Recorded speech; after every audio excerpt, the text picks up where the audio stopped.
Shalom adik-adik, hari ini kita memulai ibadah kita. Kita mau sama-sama naikkan pujian. Terima kasih Tuhan untuk kasih setiamu.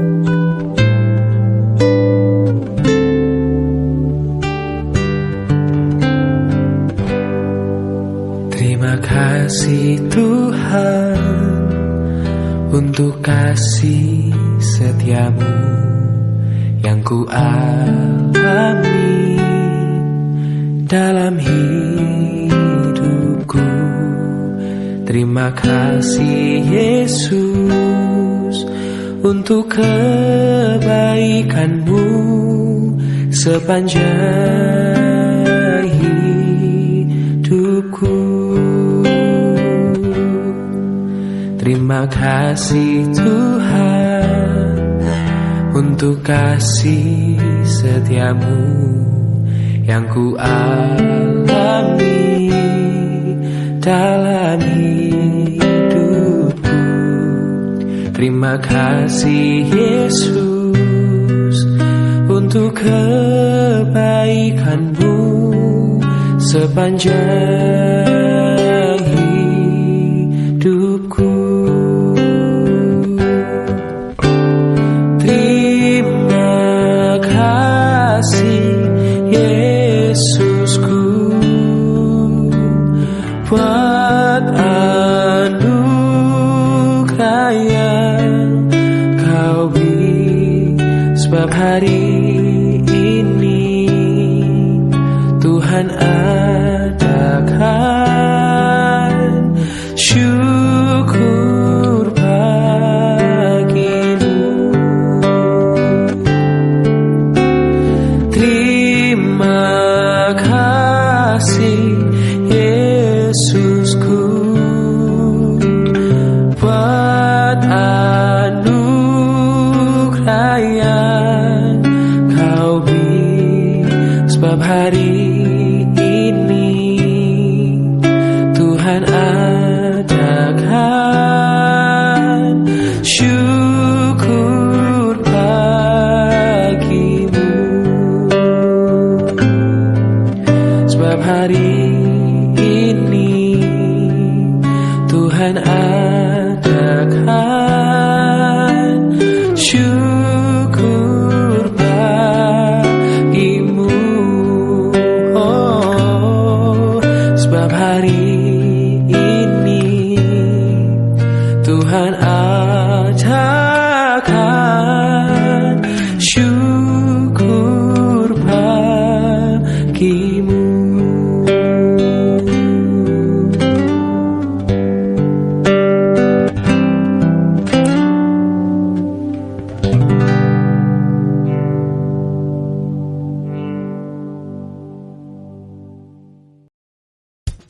Ayo adik-adik, kita menyanyi buat Tuhan. Kita mau bertepuk tangan buat Tuhan. Kita bangkit berdiri yuk. Kita mau tepuk tangan sama-sama buat hari ini, karena hari ini adalah hari yang Tuhan jadikan. Tuhan nyatakan buat kita untuk kita bersuka cita memuji nama Tuhan. Ayo kita bertepuk tangan.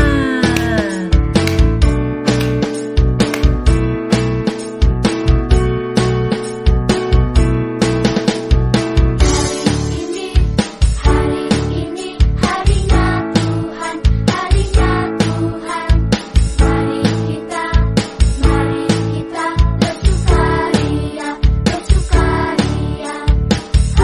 ini harinya Tuhan, mari kita bersukaria.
Oke adik-adik, sekarang tiba waktunya kita mau mendengarkan kebenaran firman Tuhan.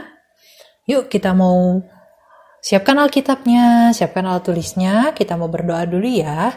Yuk lipat tangannya, tutup matanya, kita mau angkat hati kita untuk berdoa bersama-sama. Terima kasih Bapa kami yang di surga, hari ini kami bersyukur kami sudah boleh memuji Tuhan, menyembah Tuhan, menari buat Tuhan. Hari ini Tuhan kami mau mendengarkan kebenaran firman-Mu, Kau urapi kakak-kakak yang melayani, memberkati setiap hati kami supaya firman Tuhan yang disampaikan tertanam kuat dalam hati kami, berakar, bertumbuh, berbuah sehingga nama Tuhan yang dimuliakan. Terima kasih ya Tuhan, kami mau menolak segala kuasa iblis, segala hal-hal jahat, hal-hal yang mau mencoba mengganggu konsentrasi kami dalam mendengarkan firman-Mu. Kami mau tolak dalam nama Tuhan Yesus Kristus. Biarlah Tuhan, Roh Kudus memberikan kami hikmat dan pengertian.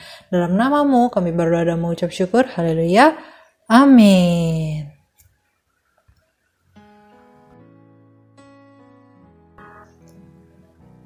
Nah adik-adik, kakak mau tanya nih, kalian tuh suka buah apa sih? Buah favoritnya? Kalau Kak Rahel, buah favoritnya itu ada buah apa, buah mangga, kakak juga suka buah naga. Nah adik-adik, buah-buah ini berbeda-beda nih, baik bentuknya, ukurannya, warna, sama juga rasanya beda-beda. Ada yang besar, ada buah yang kecil, ada yang renyah, ada yang lunak, ada yang warnanya merah, ada yang warnanya kuning, ada juga warna hijau. Terus juga ada yang rasanya asam. Ada juga yang memang rasanya manis, tapi ada juga yang pahit ya. Nah, adik-adik, di Alkitab juga ada firman Tuhan yang berbicara tentang buah. Tapi maksudnya ini buahnya nggak sama dengan buah yang biasa kita makan nih. Buah yang disebutkan di Alkitab itu adalah buah roh. Nah, buah roh ini adalah buah yang istimewa. Adalah sesuatu yang istimewa. Pasti ingat dong apa aja buah roh itu. Ayo kita sebutkan lagi. Yang pertama, ada kasih, sukacita, damai sejahtera, kesabaran, kemurahan, kebaikan, kesetiaan, kelemah lembutan, dan penguasaan diri. Jadi adik-adik, buah roh itu saat kita terima dan kita undang Tuhan Yesus untuk tinggal dalam hati kita, maka roh Tuhan akan tetap bersama dengan kita. Dan hidup kita akan menghasilkan buah roh sebagai tanda kalau Tuhan Yesus hidup di dalam kita dan kita hidup di dalam Tuhan. Nah bulan Mei, sekarang sudah masuk ke bulan Mei nih, bulan kelima di tahun 2021. Wah puji Tuhan sekali ya. Meskipun masih ibadahnya dari rumah masing-masing, ibadahnya masih secara via WA, tapi karena kemurahan Tuhan, karena kebaikan Tuhan, kita semua masih bisa terima firman hari ini, ya kan? Nah, bulan Mei ini kita akan belajar tentang buah roh kesetiaan. Nah, kita perlu nih minta sama Tuhan supaya Roh Kudus yang memimpin, menuntun setiap langkah hidup kita. Misalnya, kalau misalnya ada tugas yang dikasih oleh guru, nah tunjukkan kesetiaan kita dengan cara mengerjakan tugas itu dengan baik dan dikumpulkannya tepat waktu. Kalau hari ini kita mau belajar dari tokoh Alkitab yang menunjukkan buah roh kesetiaan. Dia ini adalah seorang raja loh. Nama kerajaannya adalah Kerajaan Yehuda. Dia adalah seorang raja. Waktu dia jadi raja nih, umurnya itu 25 tahun. Dan cukup lama sih dia itu jadi raja. Yakni selama 29 tahun dia memerintah Kerajaan Yehuda itu. Nah, meskipun raja ini masih muda, tapi dia punya hati yang takut akan Tuhan. Apa sih artinya takut akan Tuhan? Artinya dia itu melakukan maunya Tuhan. Dia itu hidup benar seperti leluhurnya, yaitu Raja Daud. Masih ingat kan Raja Daud? Nah, contohnya apa sih yang raja ini lakukan? Contoh kesetiaannya, ketaatannya. Nah, antara lain di Alkitab dikatakan bahwa dia itu menghancurkan tempat penyembahan berhala, penyembahan dewa-dewa. Lalu, raja ini juga mengajak rakyatnya untuk kembali ibadah hanya kepada Tuhan. bahkan menghormati Tuhan dengan kembali merayakan Hari Raya Paskah. Nah, nama raja ini, pasti kalian penasaran nih, raja siapa sih nih yang akan kita belajarin hari ini? Namanya adalah Raja Hizkia. Nah, ejaannya gini nih. Ejaannya adalah Hizkia.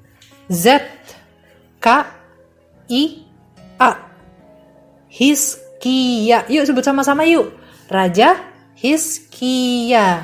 Nah, karena ketaatan Raja Hizkia kepada Tuhan, dia pun selalu disertai Tuhan kemanapun dia pergi. Tapi meskipun begitu, hidupnya bukan artinya bebas dari masalah adik-adik. Bukan berarti dia sebagai seorang raja gak pernah mengalami tantangan. Nah, dia juga waktu dia memerintah sebagai raja, dia mengalami ujian yang berat. Nah, kira-kira apa ya? Nah, di Alkitab, di 2 Tawarik 32, nah, sambil kalian bisa buka Alkitabnya, 2 Tawarik 32 ayat 1. Ya, kakak akan bacakan ya. Setelah peristiwa yang menunjukkan kesetiaan Hizkia, datanglah Sanherib, Raja Asyur, menyerbu Yehuda. Ia mengepung kota-kota berkubu dan berniat merebutnya. Nah, Raja Asyur ini, adik-adik, dikatakan dia tuh mengirimkan utusan-utusannya kepada Raja Hizkia dan kepada rakyatnya. Nah, raja ini mengirimkan pesan yang mengucapkan kata-kata yang menghina Tuhan, menghina Raja Hizkia juga. Tapi kira-kira Raja Hizkia itu melakukan apa sih setelah dia dihina, setelah nama Tuhan itu dihina? Kira-kira Raja Hizkia melakukan apa ya? Lalu Raja Asyur ini selanjutnya mengalami apa? Kira-kira nih, apakah Raja Asyur itu bisa merebut Yerusalem, kerajaan Yehuda waktu itu? Yuk kita lihat di video berikut ini ya.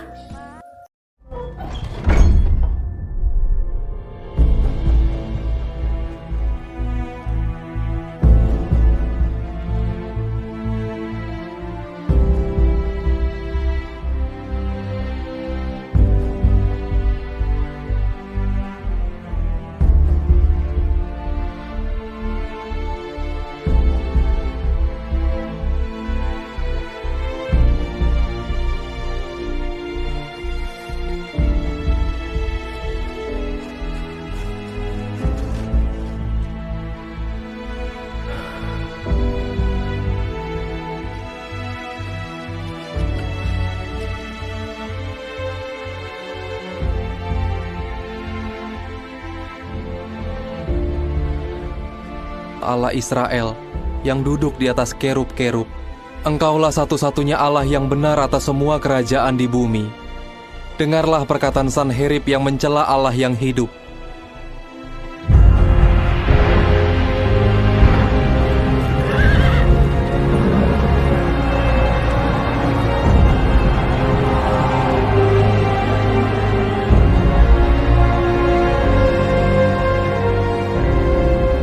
Raja-raja Assyria telah mengalahkan banyak bangsa. Maka Allah kami, tolong selamatkanlah kami agar semua kerajaan di bumi mengetahui bahwa Engkau adalah satu-satunya Allah.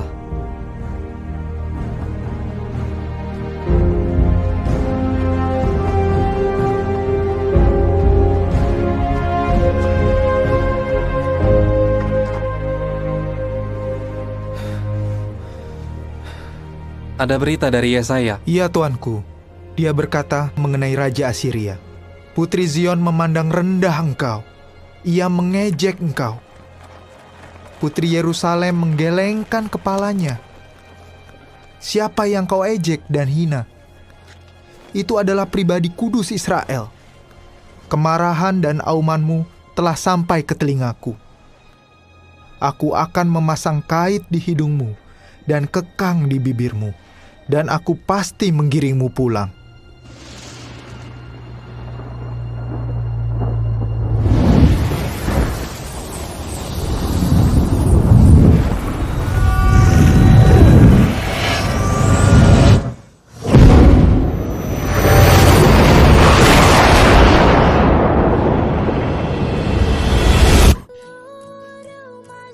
Wah, ujiannya berat sekali ya yang Raja Hizkia hadapi. Tapi Raja Hizkia itu memutuskan untuk setia kepada Tuhan yang hidup. Dia memutuskan untuk tidak membalas kata-kata celaan dari Raja Asyur. Dia juga nggak goyah percaya sama Tuhan. Dan dia juga nggak mau menyerahkan diri kepada Raja Asyur. Nah, karena kesetiaannya,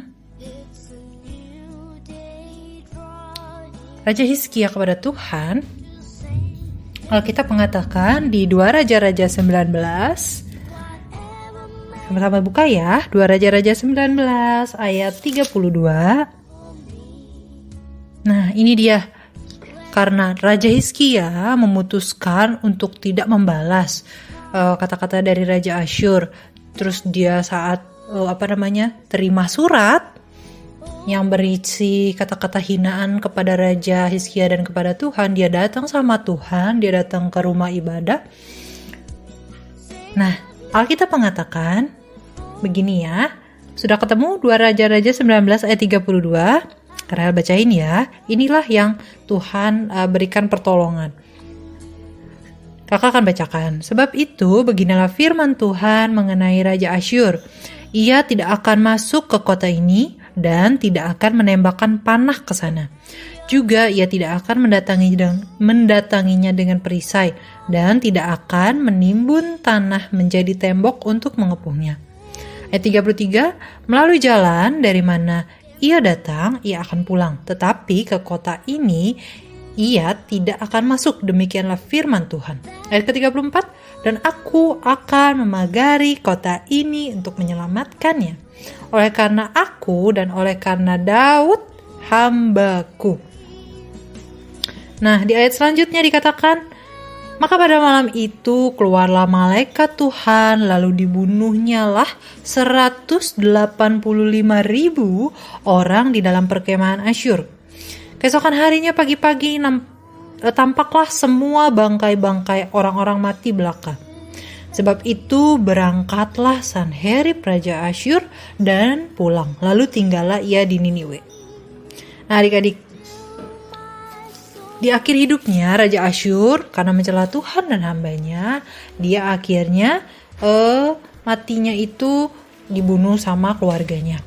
Nah adik-adik, yang paling penting adalah ini, benar-benar saat Raja Hizkia berseru kepada Tuhan, Tuhan menyatakan pertolongannya, Tuhan menyatakan firman-Nya buat Raja Hizkia bahwa Raja Asyur itu nggak akan masuk ke kota Yerusalem ini. Terus panah-panah tuh nggak akan ada, nggak akan ditembakkan ke Yerusalem yang waktu itu lagi dikepung. Nah, bahkan tembok di Yerusalem itu tidak akan diruntuhkan. Nah, bahkan Tuhan yang akan memagari dan menyelamatkan Hizkia dan rakyatnya karena Tuhan yang menjadi pembelanya. Nah, adik-adik, karena kesetiaan Raja Hizkia, maka pertolongan dan perlindungan Tuhan diberikan buat dia sama buat rakyatnya. Jadi adik-adik, ayo kita terus hasilkan kesetiaan kepada Tuhan lewat hidup kita. Contohnya apa? Setia kerjakan tugas sekolah dengan baik dan tepat waktu. Setia juga bantu orang tua meskipun kita lagi capek dengan tugas sekolah adik-adik. Terus setia juga dalam hal ibadah, baik ibadah di gereja ataupun ibadah yang di sekolah kalian adakan. Nah, seperti yang dikatakan Alkitab juga nih di Amsal 12, kita buka sama-sama yuk. Kitab Amsal 12 ayat 22. Nah, ini jadi ayat hafalan kita ya. Yuk kita buka sama-sama. Amsal 12 ayat 22. Yuk. Yang sudah ketemu, kita sama-sama baca di hitungan ketiga ya. 1, 2, 3. Orang yang dusta bibirnya adalah kekejian bagi Tuhan. Tetapi orang yang berlaku setia dikenankannya. Sekali lagi ya. Orang yang dusta bibirnya adalah kekejian bagi Tuhan. Tetapi orang yang berlaku setia dikenankannya. Oke adik-adik, ini adalah firman Tuhan kita hari ini. Kita berikan tepuk tangan nih buat Tuhan Yesus kita yang dahsyat, yang hebat. Oke, sekarang kita mau bersatu dalam doa ya. Lipat tangannya, tutup matanya. Kita berdoa.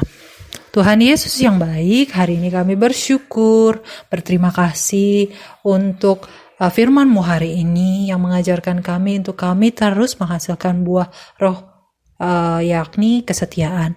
Tuhan, terima kasih buat teladan kami boleh belajar dari tokoh Alkitab yaitu Raja Hizkia yang boleh terus setia sama Tuhan meskipun dia sedang mengalami ujian yang berat di masa pemerintahannya. Tuhan, kami berdoa juga Tuhan akan memberikan kami hati yang setia, hati yang taat kepada Engkau, sehingga dalam apapun yang mungkin saat ini kami hadapi, baik pelajaran di sekolah, baik tugas-tugas dari rumah, Tuhan yang akan tolong, Tuhan yang akan berikan kami kekuatan untuk tetap setia, karena kami percaya buat Tuhan tidak ada yang mustahil dan Tuhan akan memberikan kami kekuatan ya Bapa. Terima kasih ya Tuhan, kami bersyukur untuk ibadah yang boleh diadakan hari ini. Biarlah Tuhan yang memberkati sekolah kami, memberkati keluarga, papa, mama, kakak, adik, supaya kami tetap rukun, tetap mengandalkan Engkau. Terima kasih ya Bapa. Dan terima kasih ya Tuhan Yesus. Kami menyerahkan aktivitas kami selanjutnya ya Tuhan. Biarlah apa yang kami lakukan ini boleh berkenan dan memuliakan nama Tuhan. Dalam nama-Mu kami berdoa dan mengucap syukur. Haleluya. Amin. Oke, adik-adik. Puji Tuhan, hari ini ibadah kita boleh terselenggara dengan baik ya. Nah, untuk aktivitasnya nanti kalian bisa lihat di slide selanjutnya. Jawabannya kalian tulis di buku tulis kalian ya. Lalu setelah jawabannya ditulis di buku tulis, lalu difoto. Jangan lupa ayat hafalnya ditulis juga di bawah jawaban yang sudah kalian tulis di buku tulis ya. Oke, sampai jumpa. Selamat hari Minggu. Tuhan Yesus memberkati.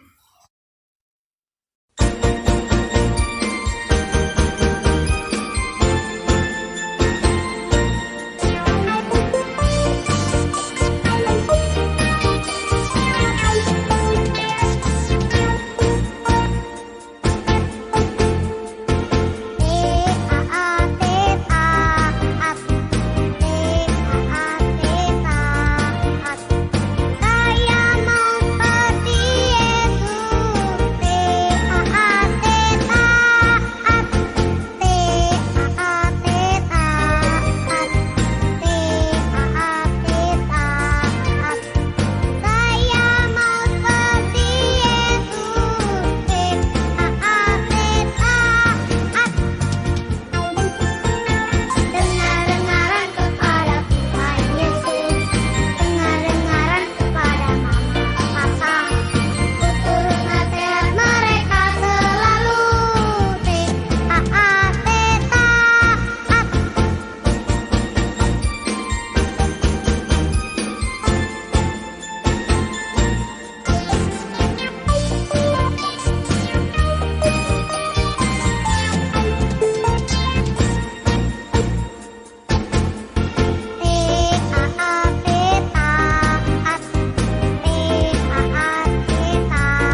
persembahannya, kalian bisa scan barcode di sini atau bisa juga via rekening BCA. Nanti bisa minta tolong sama papa mama ya. Tuhan Yesus berkati.